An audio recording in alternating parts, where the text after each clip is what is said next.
आत्मा की दास्तान में आपका स्वागत है। यहाँ हर कहानी सिर्फ एक कहानी नहीं, बल्कि एक ऐसा रहस्य है जो आपकी नींद उड़ा देगा। अगर दिल कमजोर है, तो आगे बढ़ने से पहले एक बार सोच लीजिए।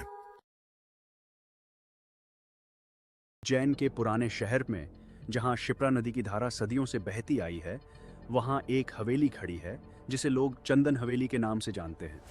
300 साल पुरानी यह हवेली कभी एक धनी व्यापारी परिवार का घर हुआ करती थी, मगर आज इसके ऊंचे दरवाजों पर जंग लगे ताले लटके रहते हैं और इसकी दीवारें सूरज ढलते ही किसी अनजान भय से कांपने लगती हैं। शहर के बुजुर्ग बताते हैं कि यह हवेली कभी सिंधिया राजवंश के समय एक कपड़ा व्यापारी रतनलाल जी की थी, जो अपने वक्त के सबसे अमीर और सबसे क्रूर व्यक्तियों में गिने जाते थे। कहा जाता है कि रतनलाल जी की एक बेटी थी जिसका नाम कमला था, जिसे उन्होंने अपने ही एक नौकर से प्रेम करने की सजा में हवेली के सबसे ऊपरी कमरे में सदा के लिए बंद करवा दिया था। कुछ कहते हैं कि कमला ने वहीं भूख और तड़प में दम तोड़ दिया, कुछ कहते हैं कि उसने खुद को उसी कमरे की खिड़की से नीचे गिरा दिया। सच्चाई जो भी हो, उस रात के बाद से हवेली कभी शांत नहीं रही। आज चंदन हवेली नगर पालिका की संपत्ति है, बंद पड़ी, ताला लगी, मगर पूरी तरह वीरान नहीं। स्थानीय लोग बताते हैं कि रात के 12 बजे के बाद जब पूरा मोहल्ला सो जाता है, हवेली की दीवारों के भीतर से एक स्त्री के रोने की आवाज सुनाई देती है। ये रोना साधारण नहीं होता, ये एक ऐसी पीड़ा की आवाज होती है जो सुनने वाले की रीढ़ में सिहरन पैदा कर देती है, मानो कोई सदियों से किसी दर्द को अपने भीतर दबाए बैठा हो और अब वह दर्द बाहर निकलने को बेताब हो। इस रोने के साथ साथ हवेली के भारी लकड़ी के दरवाजों पर खटखटाने की आवाज भी आती है, जैसे कोई अंदर से बाहर निकलने के लिए बेतहाशा दरवाजा पीट रहा हो।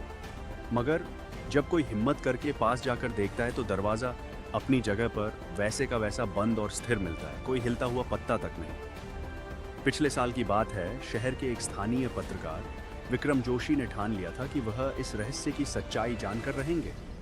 उन्होंने नगर पालिका से विशेष अनुमति ली और अपने कैमरे के साथ रात के समय हवेली के भीतर जाने का फैसला किया।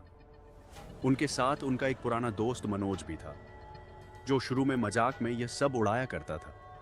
दोनों रात 9 बजे हवेली के मुख्य द्वार पर पहुंचे।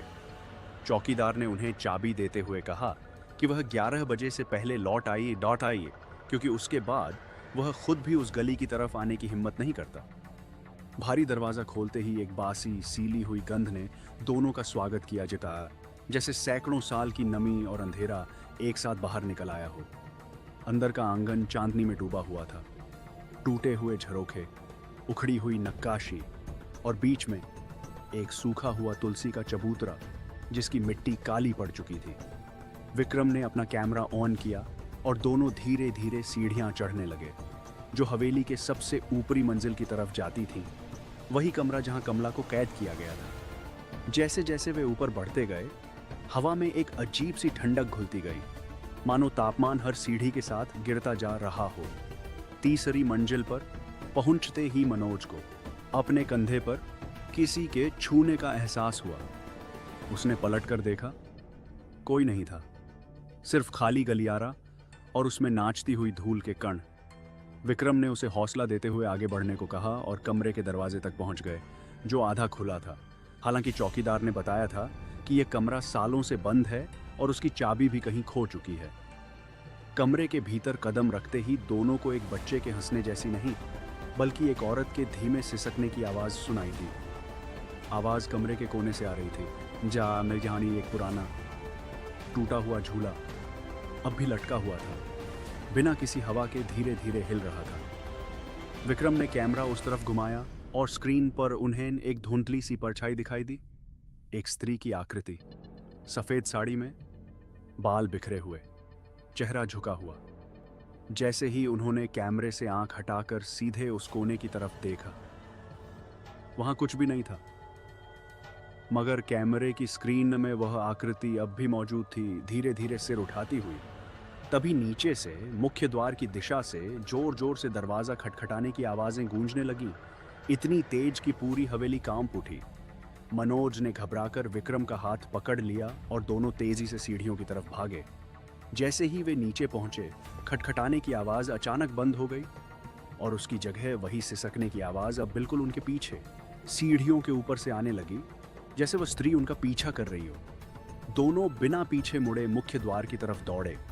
चाबी से ताला खोलने में विक्रम के हाथ कांप रहे थे और ठीक उसी क्षण उन्हें अपने कान के बिल्कुल पास एक फुसफुसाहट सुनाई दी, मुझे यहाँ से मत जाने दो। एक ऐसी आवाज़ जो न पूरी तरह गुस्से में थी, न पूरी तरह विनती में, बल्कि दोनों के बीच कहीं अटकी हुई थी। किसी तरह दरवाज़ा खुला और दोनों बाहर निकलकर हाँफते हुए जमीन पर बैठ गए। जब विक्रम ने अपना कैमरा चेक किया तो जो फुटेज उन्होंने रिकॉर्ड किया था उसमें कमरे वाला हिस्सा पूरी तरह खाली दिखता था, सिर्फ झूला हिल रहा था। स्त्री की कोई आकृति नहीं थी, मगर ऑडियो में बहुत साफ वही सिसकने की आवाज़ और अंत में वह फुसफुसाहट रिकॉर्ड हुई थी। विक्रम ने वह वीडियो कभी सार्वजनिक नहीं किया, ये कहकर कि कुछ चीज़ों को दुनिया के सामने लाने से ज़्यादा उन्हें वहीं छोड़ देना बेहतर होता है जहां वे हैं। आज भी जो कोई रात के अंधेरे में उस गली से गुजरता है वह हवेली की तरफ देखने से बचता है। स्थानीय लोग कहते हैं कि कमला अब भी अपने उसी कमरे में बंद है, समय से परे, अपने पिता के फैसले और अपने प्रेम की कीमत चुकाती हुई। कुछ रातों में जब चांद पूरा होता है, हवेली की खिड़कियों से एक धुंधली सी रोशनी झिलमिलाती देखी जाती है और उसके साथ वही रोने और दरवाज़ा खटखटाने की आवाज़ें, मानो कमला आज भी उस कैद से बाहर निकलने की उम्मीद नहीं छोड़ पाई है और शायद कभी नहीं छोड़ेगी, क्योंकि उज्जैन की चंदन हवेली की दीवारों में उसकी पीड़ा हमेशा के लिए कैद हो चुकी है।